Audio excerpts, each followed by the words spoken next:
जय हिंद दोस्तों, स्वागत है आप सभी का हमारे यूट्यूब चैनल साइंस जी के जीएस में। एसएससी एमटीएस एग्ज़ाम 2024 17 अक्टूबर के फर्स्ट शिफ्ट का एग्ज़ाम खत्म हो चुका है और अब तक मेरे पास मैक्सिमम रियल क्वेश्चन आ चुके हैं जो एग्ज़ाम में पूछे गए थे।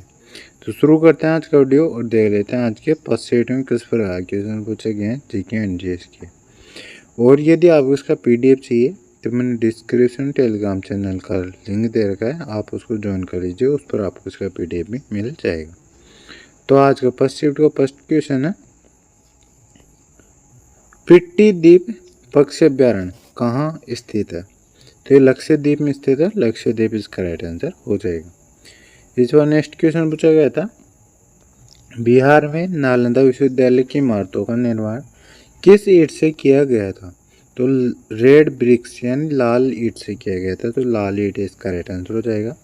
नालंदा विश्वविद्यालय की स्थापना 5वीं शताब्दी ईस्वी में गुप्त वंश के सम्राट कुमार गुप्त ने की थी, कुमार गुप्त प्रथम ने।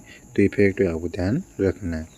और धर्मपाल ने नालंदा विश्वविद्यालय को पुनर्जीवित किया था, यानी इसका जीर्णोद्धार करवाया था, और उन्होंने विक्रमशिला विश्वविद्यालय की स्थापना की थी, और यह बौद्ध धर्म के महान संरक्षक थे। तो ये भी आपको ध्यान रखना है। इस बार नेक्स्ट क्वेश्चन है, बाल विवाह निरोधक अधिनियम को किस वर्ष पारित किया गया था? तो 28 सितंबर 1929 को पारित किया गया था, तो 1929 इसका राइट आंसर हो जाएगा। और इसे शारदा अधिनियम के नाम से भी जाना जाता है। और बाल विवाह निषेध अधिनियम 2006 को 1 नवंबर 2007 को लागू किया गया था। इस अधिनियम के तहत पुरुषों की शादी की न्यूनतम आयु 21 साल और महिलाओं की 18 साल तय की गई थी। तो ये भी आपको ध्यान रखना है। इस बार नेक्स्ट क्वेश्चन पूछा गया था, एस अगेंस्ट ओड्स पुस्तक के लेखक किस खेल से संबंधित है? तो ये सानिया मिर्जा की पुस्तक है और ये टेनिस खिलाड़ी है, तो टेनिस खेल से संबंधित है, तो टेनिस इसका राइट आंसर हो जाएगा। इस बार नेक्स्ट क्वेश्चन है, प्राणियों में उत्सर्जन तंत्र का क्या कार्य होता है? तो अपशिष्ट पदार्थों का बाहर निकालना इसका मुख्य कार्य होता है, तो अपशिष्ट पदार्थों का निष्कासन इसका राइट आंसर हो जाएगा। और उत्सर्जन तंत्र शरीर के होम्योस्टेसिस को बनाए रखने में मदद करता है। तो इफेक्ट भी आप ध्यान रखना। इस बार नेक्स्ट क्वेश्चन आया था, सोमनाथ नारायण का संबंध भारतीय किस शास्त्रीय नृत्य से है? तो कथक नृत्य संबंधित, कथक नृत्य इसका राइट आंसर हो जाएगा। और इनको प्राप्त किए मिले पुरस्कारों की बात करें तो पद्मश्री इनको 1992 में, संगीत नाटक अकादमी पुरस्कार इनको सन 1999-2000 में मिला था। तो ये भी आपको ध्यान रखना है। और कथक नृत्य के प्रमुख कलाकारों की बात करें तो कौन कौन है? शंभू महाराज है, सुंदर प्रसाद है, मोहन राव है, कल्याणपुरकर है, बिरजू महाराज है, दमयंती जोशी है, सितारा देवी है, रोशन कुमारी है, रोहिणी भाटे, कुमुदिनी लाखिया, दुर्गालाल, उमा शर्मा, माया राव, रानी खन्ना और सोना नारायण, ये सभी कथक नृत्य के प्रमुख कलाकार हैं। तो ये भी आपको ध्यान रखना है। इस बार नेक्स्ट क्वेश्चन आया था, समस्थानिक विभाजन किस प्रकार के जीवों में देखने को मिलता है? तो ये प्लांट्स, एल्गी यानी शैवाल और बैक्टीरिया और कोरल्स, इन सभी में पाया जाता है। तो इन सभी में से जो भी ऑप्शन में आया होगा वो इसका राइट आंसर हो जाएगा। इस बार नेक्स्ट क्वेश्चन है, कथकली किस राज्य से संबंधित है? तो केरल राज्य का शास्त्रीय नृत्य है, तो केरल इसका राइट आंसर हो जाएगा। कथकली को रंगवेदी या कली यरंगू ये भी कहा जाता है, ये भी आपको ध्यान रखना है। और कथकली के प्रमुख कलाकारों के नामों की बात करें तो कौन कौन है? टी चंदू पणिकर, गुरु गोपीनाथ, टी रामनंद नायर, चेंगनूर रमन पिल्ले, कंबुगल चंथुंगनी पणिकर, कलामंडलम गोपी, कोट कल शिवरमन और कलामंडलम रमन कुट्टी नायर, ये सभी प्रमुख कलाकार है कथकली नृत्य के। तो ये भी आपको ध्यान रखना है। और संगीत नाटक अकादमी के मुताबिक भारत में 8 शास्त्रीय नृत्य हैं, वो कौन कौन से? भरतनाट्यम, कथकली, कथक, ओडिसी, मणिपुरी, मोहिनीअट्टम, कुचिपुड़ी और सत्रिया, ये भी आपको ध्यान रखना है। इस बार नेक्स्ट क्वेश्चन है, यूरिया किस उर्वरक से बनाया जाता है? तो अमोनियम और कार्बन डाइऑक्साइड से मिलकर बनता है ये, तो ये इसका राइट आंसर हो जाएगा। और यूरिया का आणविक सूत्र क्या होता है? CH4N2O या NH2CONH2 होता है। तो ये आपको ध्यान रखना है। इसे कार्बामाइड के रूप में जाना जाता है, के नाम से जाना जाता है। तो ये भी आपको ध्यान रखना है। इस बार नेक्स्ट क्वेश्चन आया था, निम्नलिखित में से कौन सा ग्रंथ कश्मीर के राजाओं के इतिहास से संबंधित है? तो कश्मीर का इतिहास किस ग्रंथ में मिलता है? तो राज तरंगिणी पुस्तक में मिलता है। तो ये इसका राइट आंसर हो जाएगा। और कश्मीर का वन कल्हण द्वारा लिखी गई संस्कृत पुस्तक ही है। तो कौन सी है? राज तरंगिणी है। राज तरंगिणी इसका राइट आंसर हो जाएगा। इस बार नेक्स्ट क्वेश्चन है, हिडिंबा देवी मंदिर में बसंत पंचमी में कौन सा त्योहार मनाया जाता है? तो डोंगरी फेस्टिवल मनाया जाता है। डोंगरी महोत्सव इसका राइट आंसर हो जाएगा। और ये मई के मध्य में बसंत पंचमी के अवसर पर हिडिंबा मंदिर मनाया जाता है। और ये एक हिंदू मंदिर है जो उत्तर भारत हिमाचल प्रदेश राज्य में स्थित है। और इस संरचना का निर्माण 1553 में महाराजा बहादुर सिंह ने करवाया था। तो ये भी आपको ध्यान रखना है। इस बार नेक्स्ट क्वेश्चन आया था, सुनील छेत्री ने ISL में हैट्रिक किस वर्ष लगाई थी? तो 2015 में लगाई। 2015 इसका राइट आंसर हो जाएगा। और इन्होंने ISL में 2 बार हैट्रिक लगाई, ये भी आपको ध्यान रखना है। और इनकी बात करें तो उन्होंने नॉर्थ ईस्ट यूनाइटेड FC के खिलाफ हैट्रिक लगाई थी। और यह ISL में किसी भारतीय खिलाड़ी द्वारा लगाई गई पहली हैट्रिक थी। तो ये भी आपको ध्यान रखना है। इस बार नेक्स्ट क्वेश्चन आया था, भारत में पहली बार IAS भारतीय सिविल सेवा परीक्षा किस राज्य में आयोजित की गई थी? तो इलाहाबाद में आयोजित की गई थी। इलाहाबाद इसका राइट आंसर हो जाएगा। और कब की गई थी? 1922 में की गई थी। तो ये फैक्ट आपको ध्यान रखना है। इलाहाबाद में ICS के लिए पहली परीक्षा किस अधिनियम के तहत हुई थी? तो भारत सरकार अधिनियम 1919 के तहत हुई थी, जिसे मोंटेग्यू चेम्सफोर्ड सुधार भी कहा जाता है। और भारतीय सिविल सेवा यानी IAS के लिए पहली परीक्षा साल 1855 में लंदन में आयोजित की गई थी। हालांकि उस परीक्षा में कोई भारतीय शामिल नहीं हुआ था। इसके बाद साल 1863 में सत्येंद्र नाथ टैगोर भारतीय सिविल सेवा परीक्षा पास करने वाले पहले भारतीय बने थे। सत्येंद्र नाथ टैगोर का जन्म 1 जून 1842 को कोलकाता में होता। और सत्येंद्र नाथ टैगोर रविंद्र टैगोर के बड़े भाई थे। तो ये भी आपको ध्यान रखना है। इसमें नेक्स्ट क्वेश्चन है, सवाई गंधर्व का जन्म किस राज्य में हुआ था?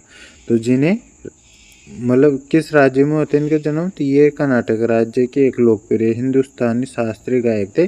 तो कर्नाटक राज्य इसका राइट आंसर हो जाएगा। और ये किराना घराने शैली के उस्ताद है। तो ये भी आपको ध्यान रखना है। इस बार नेक्स्ट क्वेश्चन पूछा गया था, भारतीय संविधान का अनुच्छेद 157 किससे संबंधित है? तो राज्यपाल के रूप में नियुक्त होने के लिए योग्यताओं संबंधित है। तो ये इसका राइट आंसर हो जाएगा। और राज्यपाल नियुक्त होने का पात्र तभी होगा जब वो भारत का नागरिक हो और 35 वर्ष की आयु पूरी कर चुका हो। तो फैक्ट आपको ध्यान रखना है। और अनुच्छेद 153 में राज्यपाल के पद का उल्लेख दे रखा है। और अनुच्छेद 154 में राज्य कार्यपालिका शक्ति राज्यपाल में निहित होती है, इसका उल्लेख दे रखा है। तो ये भी आपको ध्यान रखना है। इस बार नेक्स्ट क्वेश्चन आया था, 2001 की जनगणना में सबसे कम बाल लिंगानुपात वाला राज्य कौन सा है? तो सबसे कम बाल लिंगानुपात वाले राज्य की बात करें तो 2001 की जनगणना के अनुसार हरियाणा था। तो हरियाणा इसका राइट आंसर हो जाएगा। जबकि बाल लिंगानुपात का मतलब क्या होता है? तो बाल लिंगानुपात का मतलब होता है 0 से 6 साल के बच्चों के प्रति 1000 लड़कों पर लड़कियों की संख्या जो होती है ना, उसे बाल लिंगानुपात कहते हैं। और भारत का बाल लिंगानुपात उस समय कितना था? तो उस समय भारत का बाल लिंगानुपात 927 था। और इनकी बात करें 2011 की जनगणना में घटकर 919 हो गया था। तो फैक्ट आपको ध्यान रखना है। इस बार नेक्स्ट क्वेश्चन आया था, मिट्टी किस प्रक्रिया से बनती है? तो मिट्टी का निर्माण अपक्षय प्रक्रिया से होता है, यानी वेदरिंग प्रक्रिया से होता है। तो ये इसका राइट आंसर हो जाएगा। और इसकी बात करें नाम प्रक्रिया से होता है, जो भौतिक रासायनिक व या जैविक प्रक्रिया द्वारा चट्टानों का क्रमिक विघटन है। तो ये फैक्ट आपको ध्यान रखना है। इसका नेक्स्ट क्वेश्चन आया था, अर्थशास्त्र के रचयिता किसके समकालीन थे? तो चाणक्य। अर्थशास्त्र रचयिता चाणक्य थे। और ये चंद्रगुप्त मौर्य के समकालीन थे। तो चंद्रगुप्त मौर्य इसका राइट आंसर हो जाएगा। और इनकी बात करें तो भारत में निर्विवाद रूप से कौटिल्य यानी चाणक्य को अर्थशास्त्र जनक माना जाता है। तो ये फैक्ट आपको ध्यान रखना है। इस पर नेक्स्ट क्वेश्चन है, पहला प्रलेखित ट्राइथलॉन खेल का आयोजित किया गया था? तो पहला रिकॉर्डेड ट्रायथलॉन खेल 1901 फ्रांस के जॉनविले ले पोंट में आयोजित किया गया था। तो ये इसका राइट आंसर हो जाएगा। और इनकी बात करें तो आधुनिक ट्रायथलॉन इसकी शुरुआत 25 सितंबर 1974 को सैन डिएगो कैलिफोर्निया में हुई थी। तो ये भी आपको ध्यान रखना है। इस बार नेक्स्ट क्वेश्चन आया था, भारत सरकार ने स्मार्ट सिटीज मिशन को किस साल तक बढ़ा दिया है? तो 31 मार्च 2025 तक बढ़ा दिया। तो ये इसका राइट आंसर हो जाएगा। और इस मिशन को जून 2015 में शुरू किया गया था। तो ये भी आपको ध्यान रखना है। इस बार नेक्स्ट क्वेश्चन आया था, पेंदा किस राज्य का झूम कृषि है? तो आंध्र प्रदेश की, आंध्र प्रदेश इसका राइट आंसर हो जाएगा। झूम कृषि को स्थानांतरित कृषि या स्लैम एंड बन फार्मिंग भी कहा जाता है। ओडिशा में झूम कृषि को पोडू, बागड़ा, डाबी और कॉमन एंड ब्रिंग के नाम से जाना जाता है। ये भी आपको ध्यान रखना है। इसमें नेक्स्ट क्वेश्चन है, ब्रिटेन ने किस भारतवंशी वैज्ञानिकों को ब्लावाटनिक पुरस्कार से 2024 से सम्मानित किया है? तो 3 भारतीय मूल के 3 युवा वैज्ञानिक हैं, उन्हें प्रमुख प्रोफेसर, उनमें कौन है? तो professor Rahul R Nair, professor Mehul Malik और डॉक्टर तन्मय भारत, इन तीनों को सम्मानित किया गया है। तो ये इसका राइट आंसर हो जाएगा। इनमें से जो भी ऑप्शन आए होगा, यहाँ पे एक ही पूछा गया था, तो इनमें से जो भी ऑप्शन आए होगा तीनों से इसका राइट आंसर हो जाएगा। और ये पुरस्कार ब्लावाटनिक फैमिली फाउंडेशन व the New York academy of sciences द्वारा दिया जाता है। और ये पुरस्कार मुख्यतः युवा वैज्ञानिकों को उनके शोध कार्य के लिए दिया जाता है। तो ये फैक्ट आपको ध्यान रखना है। इसमें नेक्स्ट क्वेश्चन है, 2011 की जनगणना के अनुसार किस राज्य में बाल जनसंख्या की वृद्धि दर नकारात्मक थी? तो केरल में थी। केरल इसका राइट आंसर हो जाएगा।